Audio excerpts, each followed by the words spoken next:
Okay, so today then we're going to have a look at equations with brackets. So we're going to do a bit of practice of multiplying out brackets to make sure that we've understood that process, and then have a look at solving equations with brackets. So as before, make sure you've got the prior knowledge before you start this lesson. So understanding of inverse operations, understanding that plus and minus are opposites, and times and divide are opposites. Following the rules of BIDMAS, so brackets, indices, division, multiplication, addition and subtraction, making sure you understand when to use that. Understanding of the basic algebraic notation, so 5x meaning 5 multiplied by x, and x over 2 meaning x divided by 2. And finally, but really important, understanding of addition, subtraction, multiplication and division with negative numbers. We're going to use a bit of that today. So I've put some examples there for you to have a look at. Again, if you're not sure on any of those points, then please do go back and do a lesson on those first. Okay, so moving on with today's lesson then, we're going to have a look at expanding brackets, or multiplying out brackets as it's often called as well. So what we've got then, we've got 3 brackets, a plus 5, close bracket. Now what that actually tells us is that we need 3 lots of a plus 5. So a plus 5 plus a plus 5 plus a plus 5 again.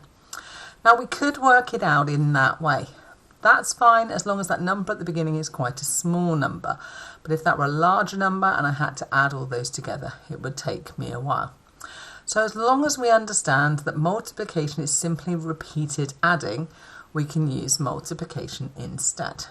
Now the key to multiplying these out is that we're taking the value on the outside of the bracket and we're going to multiply by all the different terms on the inside of the bracket one after another. So we're going to start with the 3 and we're going to multiply it by a. Now 3 times a, remember when we're multiplying a letter and a number together, the number goes in front of the letter. So that gives us 3a.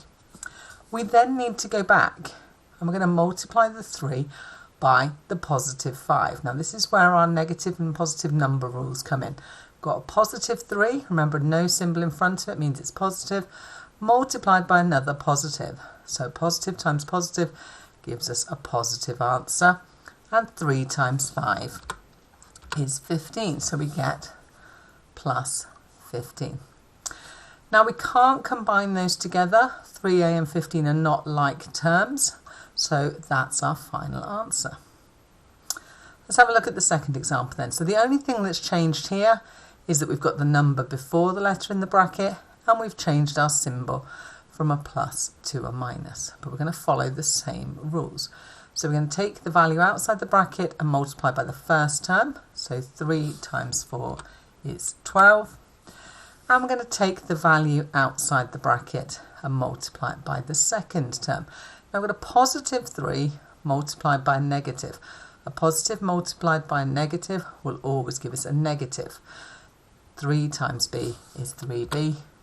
So we will have negative 3b.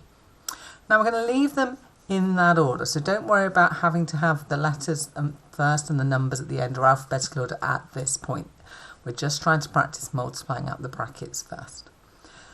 Take a good look at those examples, make sure you're happy with where the values came from. Once you're happy with that, have a go at the questions below. So pause the video now and give those a go.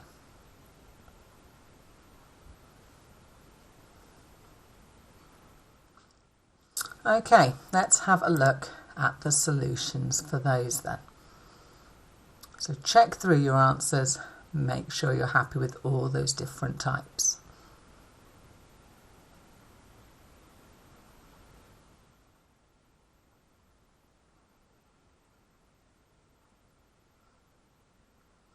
Okay, if you're happy with those, we'll move on to the next phase, which is solving equations with brackets. So again, we've got our value up here, 5 brackets p minus 2, close bracket, and we've simply changed from an expression to an equation by putting in our equal sign and our value that is equal to. So our first step then is to multiply out those brackets. So we do the 5 times the p and the 5 times the negative 2. So we get 5p minus 10 is equal to 30.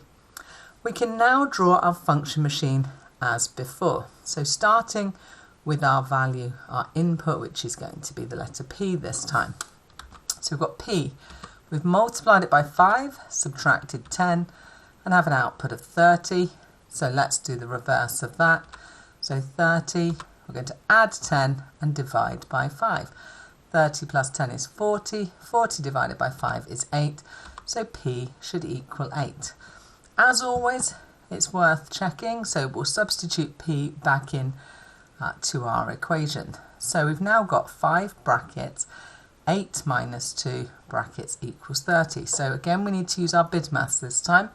BIDMaths says we solve the brackets first. So 8 minus 2 is 6. Then we're going to multiply it by 5, and 6 times 5 is 30. Our second example then. Let's have a go at the same process. We're going to multiply out the brackets first. So 3 times x and then 3 times 1. So that gives us 3x plus 3 is 15. Now we draw our function machine, our input being the letter x this time. It's been multiplied by 3, we've added 3, and we've got 15 as the output. So let's reverse that one. 15 minus 3 divided by 3. 15 minus 3 is 12, and 12 divided by 3 is 4, so x should equal 4. Let's double check. So substituting it in place of x, following BIDMaths again, 4 plus 1 is 5, 3 times 5 is 15, so we've got those correct as well. Again, just pause for a few moments, check through, make sure you're happy with the examples and that you can follow that process. Okay, once you're happy with that then, have a go at solving these.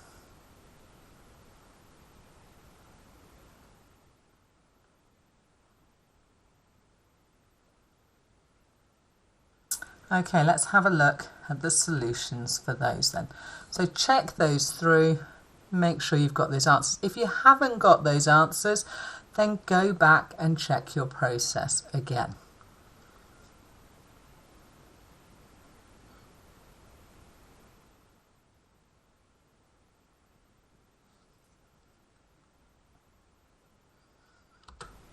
All right. Moving on to the last stage of these then. The difference this time is instead of having a single letter in the bracket, we've got a number multiplied by that letter in the bracket, but we're going to follow that same idea.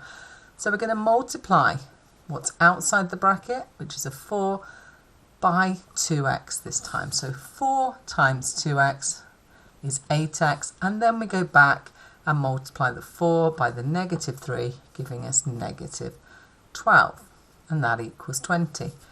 Once we've multiplied out, we can draw our function machine. So our input of x, we multiplied by 8, subtracted 12, and got 20. So we're going to reverse that. 20 plus 12 divided by 8. 20 plus 12 is 32, and 32 divided by 8 is 4. So x should equal 4. Again, it's important to do that check. The beauty of algebra is that when we get to an answer at the end, we substitute it back in, and we can always check to see whether we've got that question right. So if we substitute that back in, so we've placed the 4 in place of the x. I've had to put back in a times sign because 2x means 2 multiplied by x, so that's 2 multiplied by 4. And again, we're going to follow BIDMaths. So BIDMaths has brackets first, so we solve the part in the bracket. We also make sure we follow BIDMaths inside the brackets as well. So we've got a choice of multiplication or subtraction. BIDMaths says we do multiplication first. So 2 times 4 is 8. 8 take away 3 is 5. And then we can multiply that by the 4, which does give us 20. Okay, our second example then. So again, multiply out the brackets first. So each term, one after another. So 2 times 3x, then 2 times positive 3. So we get 6x plus 6 equals 36. We'll draw our function machine with an input of x. We've multiplied by 6, we've added 6. Our output is 36. Let's do the inverse of that. So 36 minus 6 divide by 6. 36 minus 6 is 30, and 30 divided by 6 is 5, so x should equal 5, and again we'll check by substituting in.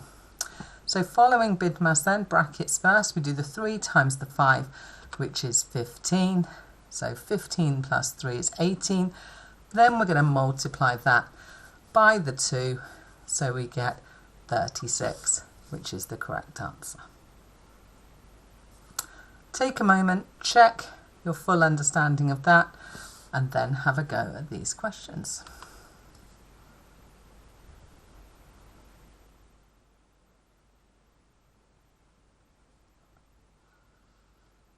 Okay, let's check those solutions then. If you've got all those right, well done to you.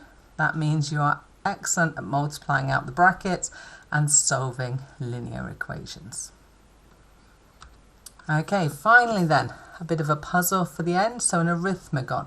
So the number in the square, so our square here, is made up of the sum meaning to add the 2 circles either side of it.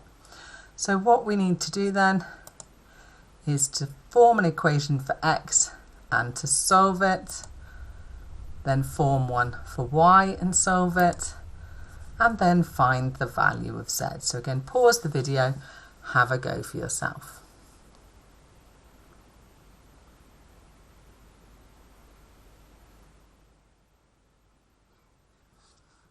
Okay, let's talk it through then.